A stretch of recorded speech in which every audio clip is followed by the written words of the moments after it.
광고에 앞서 먼저 우리 금주의 암송 말씀, 주보 중간에 있는 금주의 암송 말씀 함께 읽도록 하겠습니다. 히브리서 3장 13절입니다. 우리 다 함께 큰 목소리를 읽도록 하겠습니다. 시작. 오늘이라 일컫는 동안에 매일 피차 권면하여 너희 중에 누구든지 죄의 유혹으로 강팍해 됨을 면하라. 아멘. 귀한 말씀으로 저희들 계속해서 주님께서 붙드시는 줄 믿습니다. 이 말씀으로 한 주간 더욱더 힘없고 주님의 이름 안에서 살아가시길 축원합니다. 광고 말씀 드리겠습니다. 오늘은 비전헌금 주일이 있는 주일입니다. 이따 예배 중간에 헌금에 동참해 주시고요. 예배 주보 중간에 받으셨겠지만 다른 교회들은 저희가 오늘 추수감사 주일 예배를 드리는데 저희는 다음 주에 특별히 10주년 기념 예배와 함께 추수감사 주일을 드리도록 하겠습니다. 그래서 봉투는 그때 활용하시면 되겠습니다. 화요여성 예배 10월 15일 이번 주 화요일 랭리비전센터에서 여성 예배 있습니다. 특별히 저희 어저께 김노아 선교사님 모시고 북한 선교 세미나를 했습니다. 팀앤팀 소속으로 북한 쪽에서 오랜 동안 사역을 하신 분입니다. 굉장히 조용하게 그리고 알려지지 않게 사역하셨지만 어제 그 사역의 내용들 또 함께 나눠주신 은혜들을 통해서 정말 정말 하나님께서 큰 일들을 행하고 계신 것을 또 주님께서 준비하고 계신 일들을 저희가 보게 되었는데 그것을 저희 모인 사람들만이 아닌 또 여성 예배 또 많은 분들이 오셔서 함께 나누셨으면 좋겠습니다. 화여성 예배 꼭 기억하고 오셔서 김노아 선교사님과 함께 또 북한에 대한 또 하나님께서 하실 일들에 대한 부분들을 깨닫고 은혜 누리셨으면 좋겠습니다. 수요 부흥 예배 신일희 목사님 말씀 전해주시겠습니다. 금요사역팀, 중보기도팀, 차세대 사역팀, 찬양선교팀, 도서팀 각 사역에 기쁨으로 동참해 주시길 바랍니다. 중요한 광고를 하나 드리겠습니다. 다음 주에 저희가 10주년 기념 예배를 드리게 됩니다. 밴쿠버 원들교회 10년 동안 함께해 주신 그 은혜에 감사하며 특별히 한국에서 우리 이재훈 담임 목사님 오셔서 말씀 전해주시고 예배 인도해 주시는데요. 저희가 1, 2, 3부 연합으로 예배 드립니다. 그리고 모든 자녀들 차세대 부서 연합으로 전체 함께 이곳에서 예배 드립니다. 11시에 함께 예배 드립니다. 모든 자녀들 식구들 함께 오셔서 또 가족으로 또 예배 드리고 추수감사 주일로 예배 드리고 특별히 10주년 감사함을 함께 하나님께 올려드리는 귀한 예배 시간이 되겠습니다. 그래서 1부 예배와 그리고 청년부 예배 각 부서 차세대 예배는 없습니다. 2부 예배 11시에 함께 모두 동참해 주시길 바랍니다. 말씀드린 대로 추수감사 예배를 함께 드리기 때문에 각 순별 헌물들 또 개인별 헌물들은 토요일날 비전센터로 가져오시든지 아니면 주일날 이곳에 10시까지 가져가 오시면 되겠습니다. 리더십 모임 이재훈 목사님과 함께 모이게 됩니다. 저희들 예배 드린 후에 3시부터 비전센터에서 이재훈 담임 목사님 모시고 각 리더십들, 비전위원들, 또 장로님, 권사님, 안수집사님, 순장님들, 사역팀장님들 그리고 임직 대상자, 지금 임직 스쿨을 하고 계신 분들까지 포함해서 함께 리더십 모임을 갖도록 하겠습니다. 질문과 질의응답들 또 저희 교회의 큰 비전들과 또 함께 나눌 부분들을 이야기하는 시간입니다. 모두들 오셔서 동참해 주시길 바랍니다. 임지스쿨 진행 중에 있고요. 10주간 진행하는데 이번 주 오늘도 동일하게 2주차 진행하도록 하겠습니다. 순장 모임 확인해 주시고요. 안강모 목사님 부흥축제 참석차 지난주에 출국하셨는데 이번 주 금요일 날 다시 입국하십니다. 오실 때까지 건강하게 잘 돌아오실 수 있도록 기도해 주시기 바랍니다. 이번 주 간식은 무명으로 섬겨주셨습니다. 감사드립니다. 오늘 우리에게 주신 하나님의 말씀은 히브리서 11장입니다.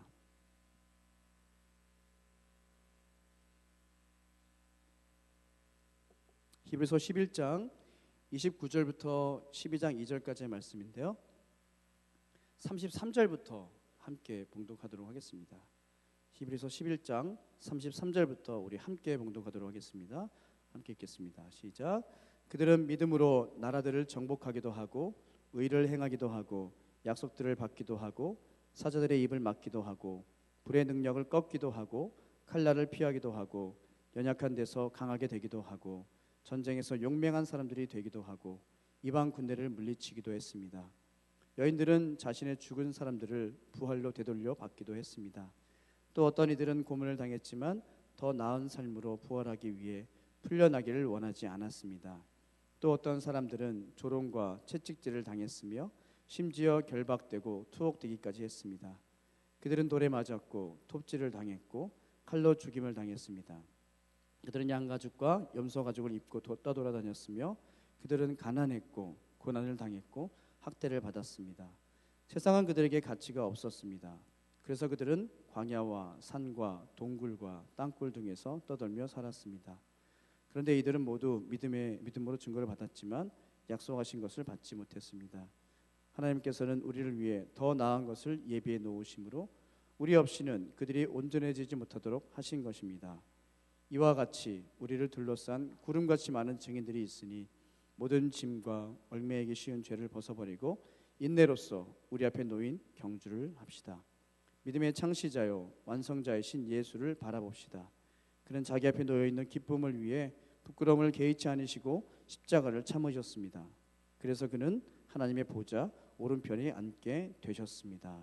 아멘. 정말 기도하겠습니다. 하나님 감사합니다. 믿음의 백성들이 모여 주의 말씀 앞에 섭니다. 하나님 이 시간 주의 영으로 함께 하시어 우리 가운데 임재하시고 부족한 종을 통해서 주의 말씀이 선포될 때 하나님의 음성으로 들려지도록 인도하여 주옵소서. 그러하신 예수님의 이름으로 기도드립니다. 아멘. 한 유학생 3명이 싼 집을 구하느라고 고층 아파트의 가장 높은 층을 구했습니다. 33층 아파트에 3명의 학생들이 함께 머물게 됐습니다. 어느 날 함께 집으로 올라가려고 하는데 엘리베이터가 고장이 났습니다. 그래서 33층을 걸어가야 하는 상황이 됐습니다. 난감한 상황입니다. 물론 걸어가야 되는 수밖에 없는 상황이고요. 그래서 한 사람이 제안을 하게 됩니다. 33층을 올라가는 게 너무 힘들고 지루하니까 우리 서로 다른 공부를 하고 있으니까 자기가 공부하는 부분들을 올라가면서 설명해주고 강의해주면 자기가 공부한 것도 정리가 되고 서로의 공부에 대해서 이해할 수 있을 것 같다라는 제안을 하게 됩니다. 그리고 이 3명이 동의하고 이제 함께 올라가면서 한 사람씩 11층씩 올라가는 동안 자기가 공부한 것에 대해서 그 분야에 대해서 설명해주면서 올라가기로 했습니다. 근데 첫 번째 법학을 공부한 친구가 설명을 하면서 올라갑니다. 법이란 무엇인가? 또 법을 왜 지켜야 하는가? 어떤 것이 공정한 것인가에 대해서 열심히 설명했습니다. 11층까지 올라갑니다. 12층부터 그 두 번째 친구가 이야기합니다. 철학을 공부한 사람이었어요. 철학, 인생이란 무엇인가? 사람이란 무엇인가? 우리가 왜 살아가야 하는가? 이런 부분에 대해서 아주 열심히 설명했습니다. 그리고 마지막으로 신학을 공부한 친구였습니다. 하나님이 왜 우리에게 필요한지, 왜 믿을 수밖에 없는 존재인지 설명하면서 올라갔습니다. 33층 현관문 앞에 도착했습니다. 이 3명은 모두 놀랄 수밖에 없었습니다. 이유는 열쇠를 경비실에 놓고 왔기 때문입니다. 열쇠를 복사하는 것을 아끼기 위해서 항상 밑에 경비실에 맡기고 왔었는데 놓고 온 거예요. 아무리 철학을 이야기하고 아무리 법학을 이야기하고 아무리 신학을 이야기해도 열쇠가 없으니 집에 들어가지 못하는 겁니다. 열쇠가 없으니 자기들의 가정으로 들어가지 못합니다. 아무리 좋은 이야기를 나누고 화기애애한 분위기로 올라왔다 하더라도 열쇠가 없으니 그 모든 것이 허사가 되는 것이죠. 우리의 신앙생활도 비슷하다고 생각이 됩니다. 아무리 헌신하고 아무리 수고했다 하더라도 우리가 반드시 가지고 있어야 할 것이 있다는 사실이죠. 그것이 없다면 모든 것이 허사가 된다는 말이죠. 아무리 예수를 오랫동안 믿어왔다 하더라도 아무리 많은 수고를 했다 하더라도 놓쳐버리면 모든 것이 다 허사가 되어버리는 그것이 있습니다. 우리의 수고를 허사가 되게 하는 요소들이 여러 가지 있겠지만 특별히 그리스도인들에게 가장 중요한 열쇠와 같은 것이 있다면 그것은 바로 오늘 성경이 이야기하고 있는 하나님에 대한 믿음이죠. 믿음을 잃어버리면 모든 것이 다 빠져버린 것이나 다름이 없습니다. 아무리 교회가 화기애애하고 많은 사귐과 교제가 있어도 하나님에 대한 믿음이 없어진다면, 놓쳐버리고 있다면 그 모든 것이 허사입니다. 특별히 아버지에 대한 믿음이죠. 하나님 아버지에 대한 믿음, 그분에 대한 신뢰, 아버지에 대한 믿음과 신뢰가 처음 가졌던 그 뜨거움과 그 열정들이 점점 식어지고 사그라집니다. 오랜 동안 시간으로 또 여러 세미나 설교들 똑같은 얘기를 하는 것 같고, 들었던 얘기를 또 하는 것 같고, 다 아는 얘기를 계속하는 것 같고, 그것으로 인해 둔감해지고 또는 흐려지기도 됩니다. 미국의 한 상담 심리학자가 이런 글을 썼습니다. 아버지에 대한 글인데, 내가 4살 때 아빠는 뭐든지 할 수 있었다. 내가 5살 때 아빠는 많은 걸 알고 계셨다. 내가 6살 때 아빠는 다른 애들의 아빠보다 훨씬 똑똑하셨다. 내가 8살 때 아빠가 모든 걸 정확히 아는 건 아니었다. 10살 때 아빠가 그것에 대해서 모르는 것은 당연한 일이다. 14살 때 아빠에겐 신경 쓸 필요가 없어. 아빠 너무 구식이거든. 21살 때 우리 아빠 구제불능일 정도로 시대에 뒤처졌지. 25살 때 아빠는 그 문제에 대해서 약간 알기는 하시지만 그럴 수밖에 없는 건 오랜 동안 그 일에 경험을 쌓아오셨으니까 그런 거지. 그러나 나이가 들어가면서 조금씩 달라지죠. 30살 때 아마도 아버지의 의견을 물어보는 게 좋을 듯하다. 아버진 경험이 많으니까. 35살 때 아버지에게 엿죽기 전에는 난 아무것도 하지 않게 되었다. 40살 때 아버지라면 이럴 때 어떻게 하셨을까 하는 생각을 종종 한다. 아버지는 그만큼 현명하고 세상 경험이 많으시다. 50살 때 아버지가 지금 내 곁에 계셔서 이 모든 걸 말씀드릴 수 있다면 난 무슨 일이든 할 수 있을 것 같다. 아버지가 얼마나 훌륭한 분이셨는가를 미처 알지 못했던 내가 후회스럽다. 어떤 부분에 동의가 되고 어떤 부분에 동의가 안 될 수도 있겠지만 아빠에 대한 믿음과 신뢰가 변하던 모습, 이것은 비단 어린아이의 모습만은 아닐 것입니다. 바로 우리 신앙인들도 마찬가지라고 생각이 됩니다. 처음처럼 한결같은 모습으로 신뢰감을 가지고 산다는 것이 쉽지 않습니다. 그래서 많은 사람들은 어려운 일이 닥치거나 문제가 생기거나 답답한 일이 또 절망할 일이 덮쳐오면 흔히 하나님에 대한 이 믿음, 아버지에 대한 믿음을 내어버리게 되기도 하고, 내가 원하는 대로 일이 되어지지 않을 때 그 믿음을 포기해버리기도 합니다. 여러분 어떠십니까? 여러분 지금 어떠한 생각으로 또 어떤 믿음의 단계 가운데 있으십니까? 그러나 오늘 이 본문 말씀에서 만나게 되는 사람들은 전혀 그렇지 않은 모습을 우리에게 보여주고 있습니다. 거대한 믿음의 산맥을 이루고 있는 사람들의 모습과 삶의 이야기를 기록하는 히브리서 11장은 믿음장이라 불리죠. 믿음장. 믿음의 영웅들의 이야기들입니다. 참으로 대단한 믿음의 위인들이죠. 다양한 시대, 다양한 환경, 다양한 삶을 살았던 사람들인데 그들의 삶의 특징을 성경은 단 한 단어로 표현해주고 있습니다. 바로 믿음으로입니다. 어떤 사람의 삶은 고단했습니다. 어려움이 있었습니다. 힘이 들었습니다. 어떤 이들은 전쟁 가운데 서 있기도 하고 엄청난 박해 상황 가운데 있기도 했습니다. 이러한 모습을 묘사하는 단어들을 본문에서 찾아볼 수 있죠. 사자, 칼날, 전쟁, 고문, 결박, 시험, 궁핍, 칼, 학대. 이것이 그들이 처한 환경이었습니다. 정말 너무나 어려운 삶의 자리였겠죠. 그러나 그들은 그 어려운 여건 속에서도 승리의 삶을 살았다라고 성경은 증언하고 있습니다. 승리의 비결이 무엇입니까? 그들의 능력도 아니고 그들의 학식도 아니고 오직 성경은 우리에게 가르쳐주고 있습니다. 그것은 바로 오직 믿음으로죠. 환경이 좋고 모든 것이 잘 풀려서 내가 원하는 대로 탄탄대로가 펼쳐져 있기 때문이 아니라 삶은 어렵지만 그들은 믿음으로 승리의 삶을 살았던 사람입니다. 고통의 그 한 복판에서 하나님을 향해 거룩한 손을 들고 그렇게 외치는 사람이었습니다. 나는 하나님을 신뢰합니다. 그들이 살았던 환경이 좋고 원하는 것을 얻을 수 있었던 풍족하고 윤택한 삶이어서 그들이 하나님을 바라보았던 것이 아니라 오히려 그 반대의 삶이었죠. 위기와 어려움이 있었지만 그곳에서 담대하게 믿음의 역사를 이루어갔던 사람들, 바로 그 사람들의 역사를 오늘 본문에서 이렇게 표현하는 것이죠. 믿음으로, 믿음으로, 믿음으로.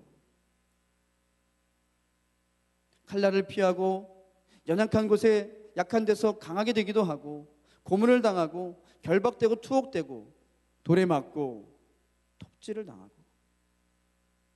그 앞에 계속해서 표현하고 있는 것이 바로 믿음으로입니다. 그렇습니다. 믿음으로 이룬 역사입니다. 믿음으로 일구어가는 삶이었습니다. 믿음으로 사자의 입을 막고, 믿음으로 나라를 이기고, 악행에 처해지는 그 순간에도 구차하게 생명을 얻기 위해 믿음을 변질시키지 않았습니다. 수많은 환난과 어려움을 겪으면서도 믿음으로 승리했던 사람들이죠.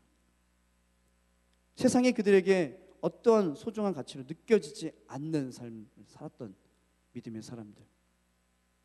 주님은 오늘 이러한 위인들을 소개해 주면서 이런 결론을 맺고 있습니다. 이들은 세상이 감당할 수 없는 사람이었다. 이렇게 그들은 믿음의 경주를 능력 있게 그리고 성공적으로 감당했던 사람들이죠. 그래서 하나님은 그런 그들을 믿음의 모델로 오고 가는 모든 세대에게 소개하시는 것을 망설이지 않고 계십니다. 오늘 우리에게도 동일하게 그 믿음의 백성들을 바라보라 말씀하십니다. 그런데 저는 이 말씀을 읽으면서 한 가지 모습이 떠오릅니다. 우리 상상력을 동원하면 떠오를 수 있는 모습이죠. 그것은 바로 주님의 얼굴입니다. 하나님 아버지의 얼굴입니다. 자세히 보면 그 얼굴에 미소가 번지고 있습니다. 온 얼굴에는 웃음이 가득합니다. 만족스러우신 표정, 기뻐하시는 표정, 믿음으로 그의 삶의 역경과 고난을 이겨내며 하나님을 선포하고 하나님을 기다렸던 그들의 삶을 보시면서 미소 지으시는 하나님의 얼굴. 그 얼굴에 서려있는 미소를 여러분 보실 수 있으시길 원합니다. 이것 때문에, 바로 이것 때문에 그들이 승리자인 것이죠. 그들은 믿음의 영웅들이 될 수 있었습니다. 무엇을 했기 때문에, 무엇을 이루었기 때문이 아닙니다. 주님의 미소, 만약 그것이 우리의 생에 없다면 우리의 생은 어떻게 보면 아무것도 가진 것이 없는 실패한 인생이 될 것입니다. 유명한 설교자 마틴 로이드 존스 목사, 그 목사님은 20세기 중반 영국의 설교의 부흥, 또 교회의 부흥을 일으켰던 주역이었습니다. 그의 설교 능력, 또 목회적인 성취를 누군가가 칭찬할 때 그가 항상 했던 말이 있습니다. 만약 하나님이 미소 짓는 것이 아니라면 나의 모든 것은 허사입니다. 오늘 우리가 서 있는 삶의 자리에서 나를 바라보시며 주님이 미소 지으실 수 있다면 우리는 잘 살고 있는 것이죠. 우리의 생애가 무엇을 이루었고 얼마나 대단한 업적을 이루었으며 다른 사람에게 어떤 평가가 되는 것이 중요한 것이 아니라 하나님 앞에 평가될 것은 오직 하나님의 미소, 우리 아버지의 얼굴에 가지고 계신 그 기쁨의 모습들을 우리가 소유하고 간직하는 것이죠. 오늘 본문의 그 믿음의 조상들은 주님이 미소 지으실 만큼 그렇게 아름답게 섬겨갔던 사람들입니다. 삶의 여건이 어려웠지만, 모든 것을 포기해버리고 싶은 상황이었지만 그들은 믿음의 역사를 이루어갔던 사람입니다. 그렇다면 어떻게 우리는 믿음으로 살아가야 할까요? 믿음으로 산다는 것이 과연 어떤 의미가 있겠습니까? 하나님의 미소를 소망하며 살아간 한 교회가 있죠. 데살로니가 교회. 데살로니가 교회를 향하여 바울을 통해서 하나님이 칭찬하시면서 말씀하고 있습니다. 데살로니가 전서 1장 2절에서 3절 말씀입니다. 제가 읽겠습니다. 우리가 너희 모두로 말미암아 항상 하나님께 감사하며 기도할 때 너희를 기억하면 함은 너희 믿음의 역사와 사랑의 수고와 우리 주 예수 그리스도에 대한 소망의 인내를 우리 하나님 앞에서 끊임없이 기억함이니. 지금은 어렵지만 주님을 사랑하기 때문에 주님이 가르쳐 주신 그 사랑의 수고를 아끼지 않습니다. 지금 힘이 들고 여건이 어렵지만 그들이 주저앉을 수 없었던 이유는 언젠가 그 나라에 이를 것을 알고 있었기 때문에, 그날 영광의 보좌 앞에 앉아 계신 주님 앞에 다시 서게 될 것이기 때문에, 소망이 있기에, 그러한 소망이 있기에 인내하는 것이죠. 사랑의 수고, 소망의 인내, 그것으로 믿음의 역사를 이뤄갔던 이 교회의 칭찬이 저와 여러분의 칭찬이 되기를 축원합니다. 이 사랑의 수고, 한국교회, 지금 우리가 이 신앙생활을 할 수 있는 토대, 어떻게 보면 우리의 할머니, 우리의 어머니 세대를 통해서 그분들의 사랑의 수고로 이루어진 것입니다. 예전에는 많은 자녀들을 두고 그렇게 사셨죠. 부모님들이, 어머님들이 아들을 낳기 위해서였기도 했겠지만 7녀 1남 이런 식으로 많은 자녀들을 낳으면서 사셨습니다. 그런데 지금 저출산 국가가 되어졌죠. 1960년도에는 가임 여성 한 명당 6명의 출생아 수가 있었는데 2010년도에는 1.15명으로 줄었습니다. 현저하게 줄었어요. 왜 이렇게 줄어들까요? 아이를 키우는 것, 양육하는 것, 뭔가 너무나 힘든 상황 가운데 있기 때문입니다. 우울증도 생겨나고 자녀를 낳지 않고 있습니다. 그러나 예전에 우리 어머니들, 우리의 할머니들, 우리 부모님들 세대에 많은 자녀들을 낳아 키웠고, 정말 자녀들이 밥 먹는 것 그거 보면서 어렵게 살았던 모습들, 빨래도 뒤치다거리도 너무나 많습니다. 허리가 휘어집니다. 우울증 같은 것에 걸릴 시간이 없어요. 그러한 짬 시간을 내어서 새벽을 깨우고 자녀들을 위해서 기도하고 교회에 가서 날 연보를 통해서 헌신했던 우리 할머니 세대 그리고 어머니 세대들의 그 신앙의 유산들을 우리가 물려받고 있는 것이죠. 믿음으로 산다는 것이 무엇입니까? 바로 그 삶의 자리에서 사랑의 수고를 하며 살아가는 것입니다. 소망을 가지고 인내하면서 힘차게 믿음의 행진을 해나가는 것이죠. 믿음의 길을 달려가는 겁니다. 믿음으로 순간순간 살아가는 것입니다. 그러므로 믿음은 관념이나 이상이 되어서는 안 됩니다. 믿음은 우리의 삶이 되어져야 되고 날마다의 삶 속에서 살아져야 하는 동사이죠. 믿음으로 산다는 것은 사랑의 수고로, 그리고 소망 가운데 그 인내를 견뎌내고 믿음의 행진을 살아가는 것입니다. 또 한 가지 믿음으로 산다는 것은 특별히 하나님의 주권을 믿는 것입니다. 하나님께서 다스리신다, 하나님께서 통치하신다, 그 하나님을 믿고 신뢰하며 사는 것을 말하겠죠. 여호와께서 통치하신다, 야훼 말라크.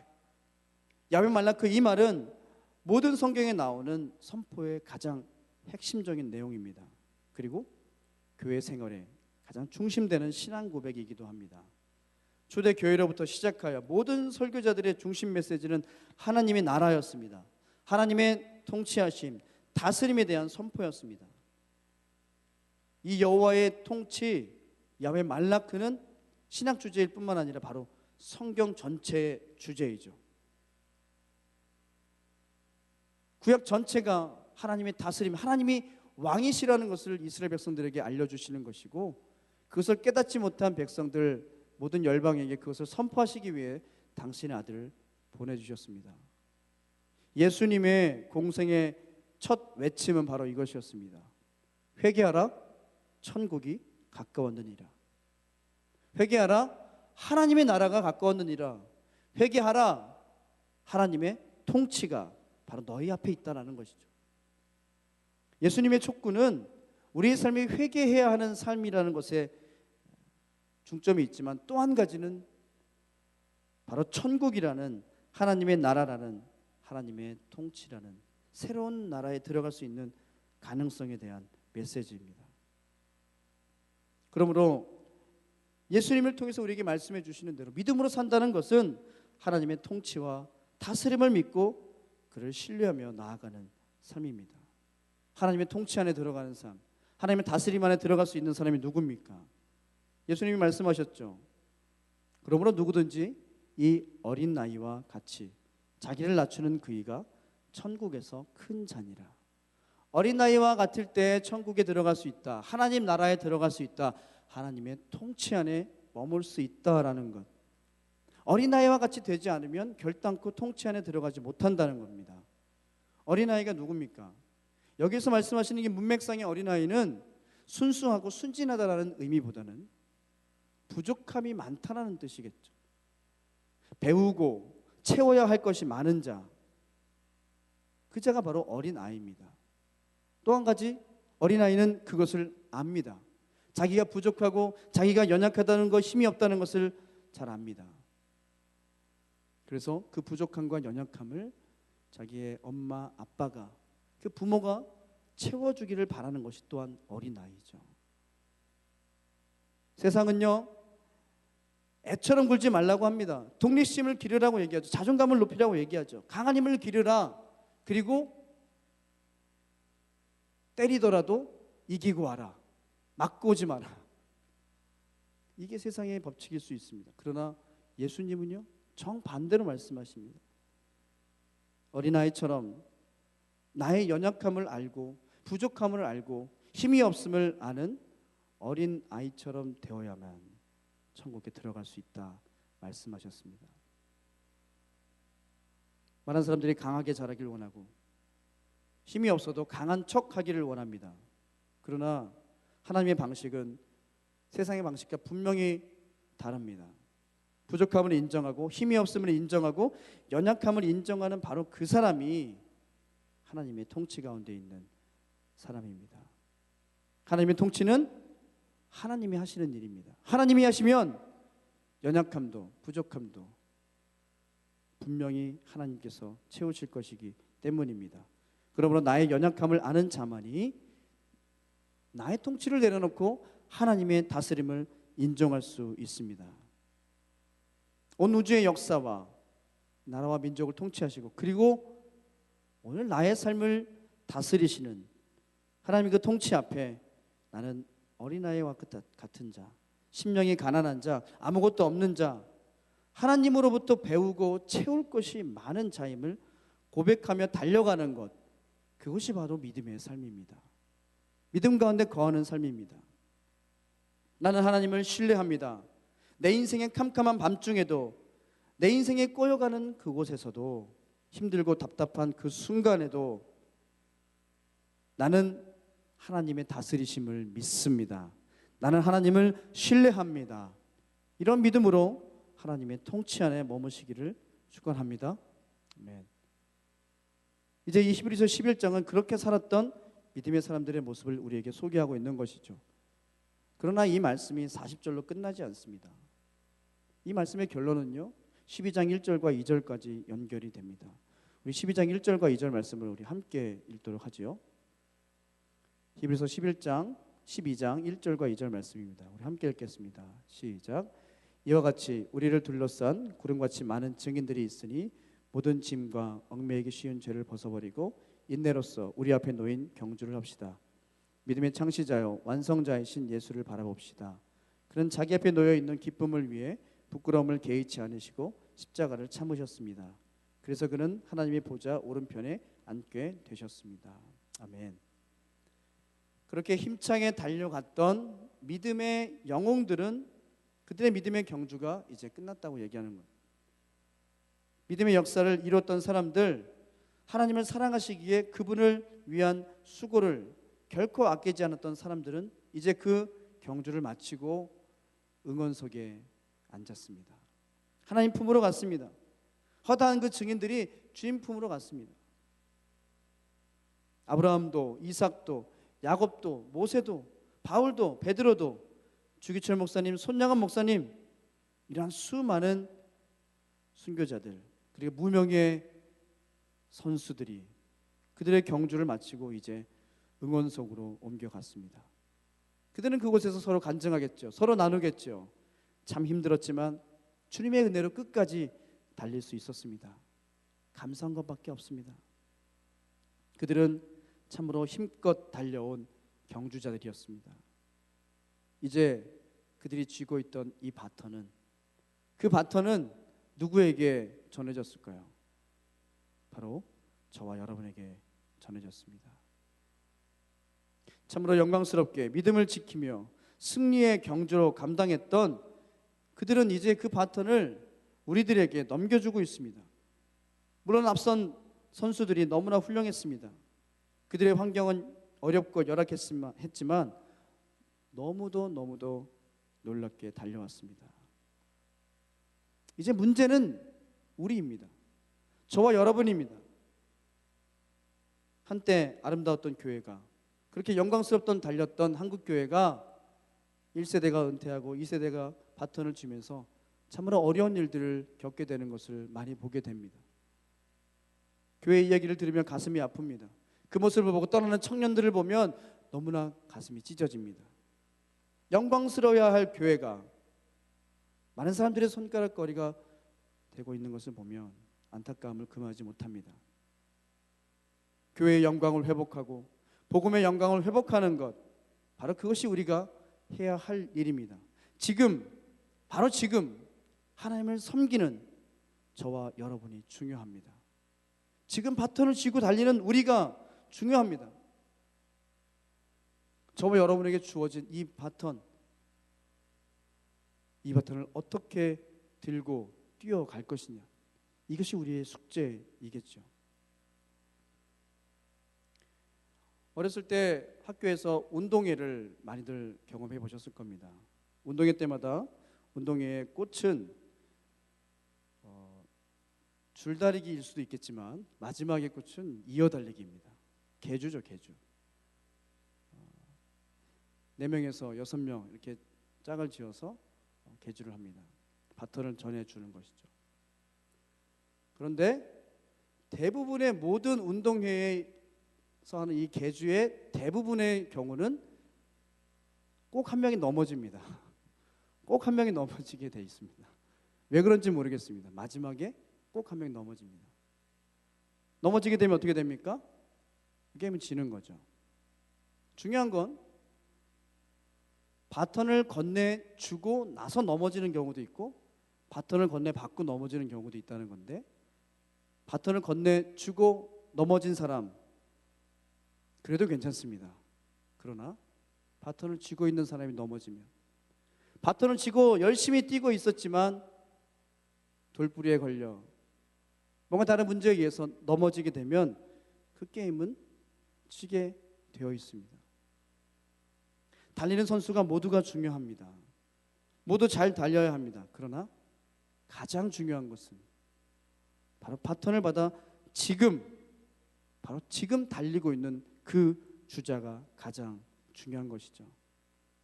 그래서 모든 사람들이 지금 응원석에서 달리고 있는 그 선수와 함께 뛰면서 응원을 보내는 것이죠.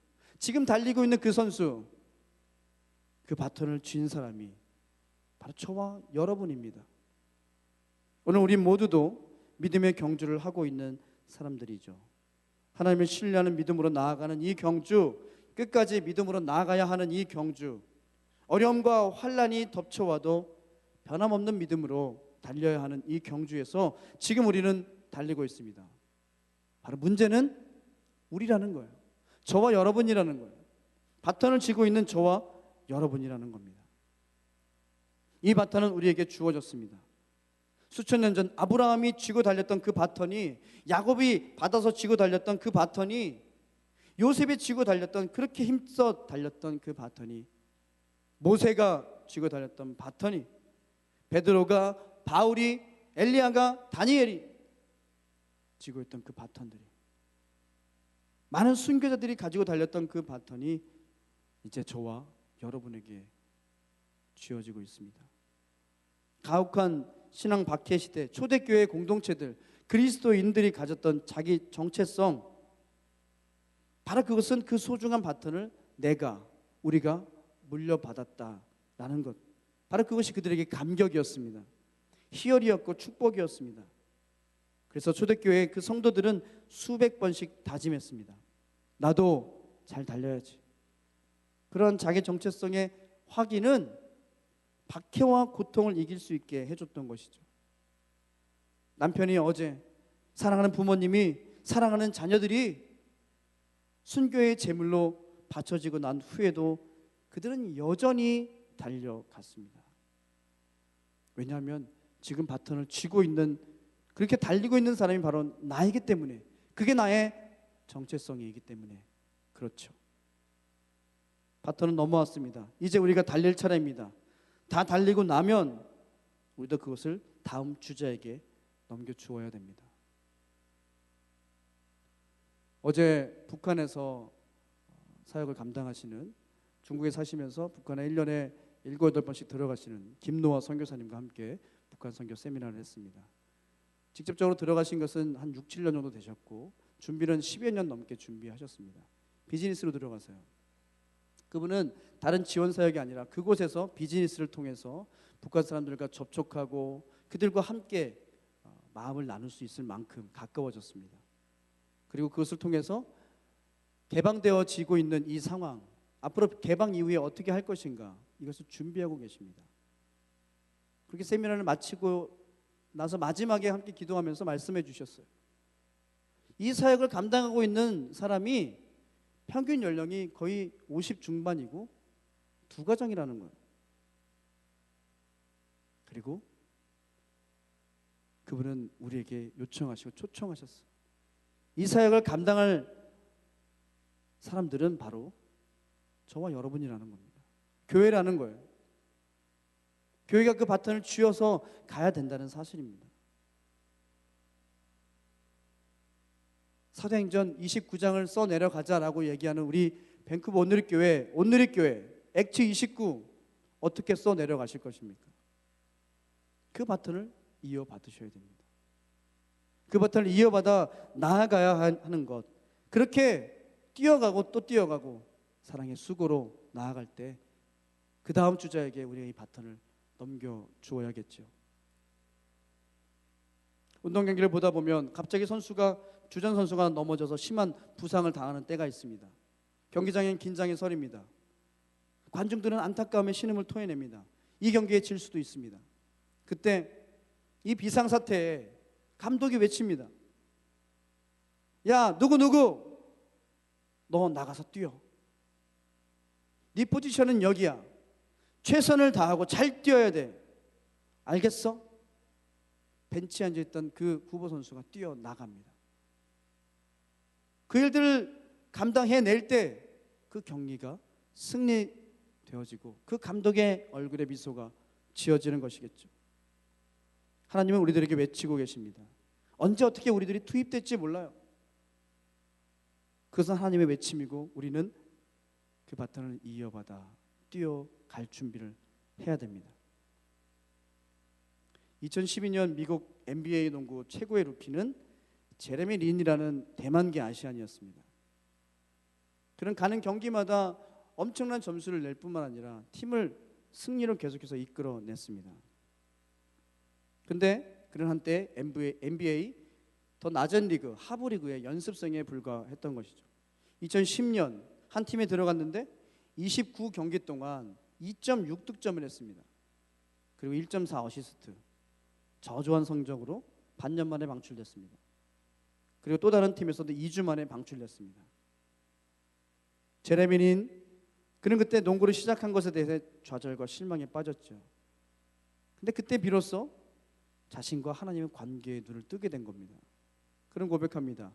이제는 내 삶의 중심은 내가 얼마나 농구를 잘 하느냐를 증명하는 것이었는데 이제부터는 내가 증명해야 하는 것은 오직 하나님의 영광이다. 그리고 그는 2011년 뉴욕 닉스 팀에 극적으로 들어가게 됩니다. 여전히 벤치를 지키는 신세였지만, 연습생에 불과했지만, 임시 계약한 그런 선수였지만 하나님의 자녀가 가지는 자유함을 가지고 성실하게 연습했습니다. 사랑의 수고를 한 것이죠. 그리고 2012년 1월 그 리그에서 뉴욕 네트와 함께하는 그 경기에서 주전 선수들이 잇따라 부상하게 됩니다. 그리고 급하게 투입됐습니다. 제레미 린, 지금 나가서 싸워라. 경기해라. 어떻게 됐겠습니까? 그 경기에서, 그 첫 경기에서 25득점을 했습니다. 7어시스트. 연패하고 있던 팀을 구원한 선수는 바로 임시 계약 만료일을 이틀 앞뒀던 이 연습생 제레미 린이었습니다. 제레미 린에 대해서 여러분 인터넷에 찾으시면 정말 좋은 영상들이 많이 있습니다. 파죽지세로 5연승을 했고요. 2월 15일 6연승에 도전하는 토론토 랩터스 팀과의 경기에서 4쿼터 83대 83 동점 상황입니다. 종료 5초가 남았을 때 제레미 린이 공을 잡습니다. 그리고 종료 2초 전에 3점 슛을 날립니다. 그 공은 골대로 들어가게 됐죠. 그가 던진 공은 골대를 향해 던졌지만 바로 하나님을 향해 던지는, 하나님의 그 바톤을 쥐고 뛰어가는 바로 믿음의 사람의 모습이었습니다. 저는 그가 뭘 잘했다는 점에 초점을 두고 있지 않습니다. 그는 준비된 상황에서, 그 벤치에서 다음 경기, 다음에 이어갈 주자로서 준비되고 있었다는 것이죠. 하나님의 영광과 그분에 대한 신뢰를 가지고 그가 걸어가야 할 그 길을 걸어갔던 것입니다. 저와 여러분 동일합니다. 우리도 언제 어떻게 하나님의 믿음의 백성으로 그 바톤을 이어받아 경기의 주인공으로 서야 할 때가 올지 모른다는 것이죠. 언제든지 하나님은 우리를 불러서 그 자리에 세울 것입니다. 세상은 어둡습니다. 세상이 악해집니다. 언제나 악했고 언제나 어두웠습니다. 그래서 오늘도 이 세상을 바라보는 하나님의 마음은 비상사태입니다. 비상사태예요. 야 누구누구 아무개야, 지금 우리의 이름을 부르는 그 소리를 크게 들어야만 바로 달릴 수가 있습니다. 나를 세우시는 분이 하나님이심을 알기 때문입니다. 나는 도저히 주전선수 축에 끼칠 수도 없는 사람이지만 은혜로 세움받는 줄을 알기 때문에 하나님의 그 비상호출을 붙들고 듣고 서서 힘차게 달려나아가는 믿음의 경주가 있던, 그 믿음의 경주자가 달리는 그 시대는 언제나 밝았습니다. 여러분 쓰임받을 수 있음이, 일할 수 있음이, 하나님을 섬길 수 있음이 감격입니다. 우리 모두 하나님의 나라 일꾼으로 세움받은 존재들인 것이죠. 우리에게 던져주시는 그 바톤을 여러분 이어받으십시오. 그리고 그것을 들고 최선을 다하여 경주하십시오. 컴패션이라는 단체가 있습니다. 고아들을 돕는, 아이들을 돕는 단체죠. 이 컴패션이라는 단체는 한국 전쟁 때 생긴 단체입니다. 지금도 수십만 명의 어린이를 돕고 투명한 경영, 전인적으로 사역을 감당하는 교회입니다. 이 컴패션의 시작이 이렇습니다. 미국 시카고에서 사역했던 에버렛 스완슨 목사는 한국 전쟁 중에 1952년 미군들을 위한 집회를 인도하기 위해 한국에 방문했어요. 그리고 종로 부근의 한 숙소에서 잠을 자고 있었습니다. 아침에 일어나 유리창 너머에, 창문 너머에 거리를 보고 있는데 쓰레기를 치우는 장면을 봤습니다. 쓰레기 트럭에 쓰레기를 담는 장면을 보게 된 거예요. 그런데 그 쓰레기 가운데 어린아이의 손이 보여진 겁니다. 그래서 그는 밖으로 뛰어나갔습니다. 말이 통하지 않지만 당신이 방금 그 차에 던진 쓰레기 안에 아이가 있었다는 거예요. 손짓 발짓을 하며 얘기했지만 말이 통하지 않아서 직접 그 트럭 위에 올라갔습니다. 올라간 순간 이 스완슨 목사님은 몸이 얼어지는 느낌을 받았습니다. 왜냐하면 그 트럭 안에 있는 것은 쓰레기가 아니라 동사한 전쟁고와 어린아이들의 시신이었다는 거예요. 그때 그는 그 자리에 얼어붙은 상태로 아무 말도 하지 못하고 서 있었습니다. 그런데 그때 바로 하나님의 세미한 음성을 듣게 됐어요. 스완슨 목사의 그 귀에 들렸던 음성은 너는 이제 어떻게 살 것이냐? 너는 이제 어떻게 살 것이냐? 라는 하나님의 음성이었습니다. 그가 미국으로 돌아와 시작한 사역이 바로 컴패션입니다. 그를 통해 수십만 명의 전쟁 고아들이 다시 살게 되고 삶을 열어가게 됐습니다. 한국에서는 1993년에 철수했지만 그 사역은 전 세계로 지금도 계속되고 있습니다. 한 사람이 하나님 앞에 바로 살려고 노력하고 말씀에 붙들려 살려고 노력하고 하나님의 기쁨이 되어 살려고 노력한 그곳에서 놀라운 역사는 일어났습니다. 한 사람이 바로 서게 되니까 수많은 영혼들이 서게 되고 한 나라가 서게 됩니다. 하나님의 이 음성 오늘도 저와 여러분에게 계속해서 들려오고 있습니다. 너는 이제 어떻게 살 것이냐? 그 음성을 듣고 결단했던 사람이 있는 곳에서 가정이 살고 자녀가 살고 교회가 살고 민족이 살게 될 것입니다. 오늘 믿음의 경주를 해 나아갈 우리들도 하나님의 음성을 들을 수 있습니다. 아니, 계속해서 말씀하고 계십니다. 이 비상사태에 우리들에게 외치고 계신 주님의 음성, 오늘도 삶의 무게로 지쳐있는 우리들에게, 세상을 쫓아가려는 마음으로 분주한 우리들에게, 좌절과 낭망으로 무엇을 위해 살아가야 할지 모르는 우리들에게 믿음의 경주를 요청하시며 바톤을 넘겨주시며 외치시는 하나님의 음성은 계속해서 들려오고 있습니다. 너는 이제 어떻게 살 것이냐? 주님의 그 물음에 반응하며 응답하며 하나님의 믿음의 경주를 온전히 해 나아가시는 저와 여러분 되시기를 주님의 이름으로 축원합니다. 아멘. 우리 함께 기도하겠습니다. 우리 말씀을 기억하며 함께 기도했으면 좋겠습니다. 아니, 조금 결단했으면 좋겠습니다. 하나님, 나는 나의 삶의 주인이 나인 줄 알고 나의 삶의 통치자는 바로 내가 통치자인 줄 알고 살았습니다. 그러나 그런 삶은 너무나 허망한 삶이고 열쇠가 없는 허무한 삶임을 우리는 너무나 잘 알고 있습니다. 우리 인생의 열쇠요, 우리 인생의 온전한 목적이신 그 하나님께서 원하시고 바라시는, 그리고 그 믿음의 사람들이 했던 경주를 이어가라고 우리에게 이 바톤을 넘겨주고 계십니다. 믿음의 경주를 해나가는 그 길 위에서 낭망치 않게 하여 주시옵소서. 너는 이제 어떻게 살 것이냐는 그 물음 앞에 우리 모두가 정직하게 반응하며 나아가길 원합니다. 이제 믿음의 경주를 하길 원하시는 주님께 우리에게 주어진 이 바톤을 이어받아 가겠습니다. 우리 고백하며 함께 결단하며 나아가십시다. 함께 기도하겠습니다. 하나님, 주님, 주의 은혜 가운데 있길 원합니다. 아버지, 너는 이제 어떻게 살 것이냐 물어보시는 주의 음성을 들으며 나아가십니다. 이제 믿음의 경주를 온전히 해 나가겠습니다. 하나님, 그 경주를 해 나갈 때마다 주님, 나의 연약함, 나의 부족함, 그것을 인정하고 주의 통치와 주의 나라 가운데 들어갈 수 있는 새들로 삼아주십시오. 믿음의 손주들을 통하여 우리에게 말씀해 주시는 바, 하나님, 그 바톤을 이어가 이 경주를 이겨 나아가겠습니다. 고백하게 하시고 그 마음을 들고 나아갈 수 있도록 인도해 주십시오. 하나님, 너는 이제 어떻게 살 것이냐는 그 물음 앞에 이제 우리가 무엇을 해야 하며 어떤 모습으로 살아가야 할 것인지 알아가게 해주십시오. 주님, 이 비상사태, 이 비상치를 주님 우리가 드리니 나아가길 원합니다. 하나님, 그렇게 인도하여 주십시오. 우리 다시 한번 기도하십시다. 밴쿠버 온누리교회 10년 되었습니다. 지금까지 여기까지 인도해 주시니 너무나 감사합니다. 그러나 중요한 것은 바로 지금입니다. 지금 우리에게 주님은 바톤을 넘겨주세요. 사도행전 29장을 써내려갈 뿐만 아니라 이 믿음의 경주를 주님 다시 오시는 그날까지 감당해라.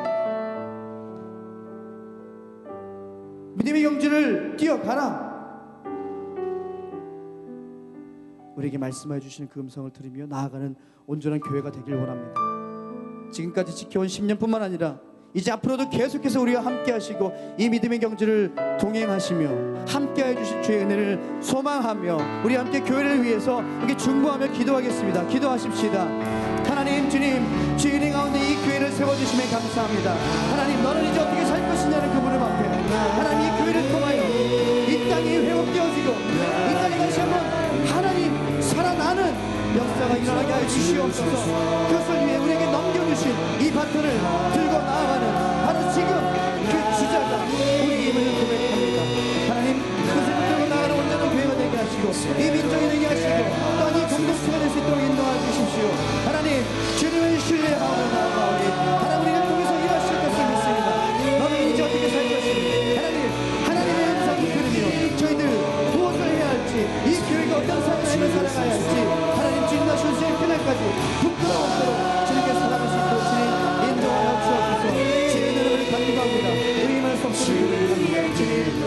인도하여 주옵소서. 하나님, 작고 연약한 우리를 통해 하나님의 통치를 이루시는 놀라운 천국의 비밀을 알게 하여 주시니 감사합니다. 하나님의 비상호출에 반응하며 다음 주자가 되어 뛰어가겠습니다. 믿음의 온전한 경주를 해 나가겠습니다.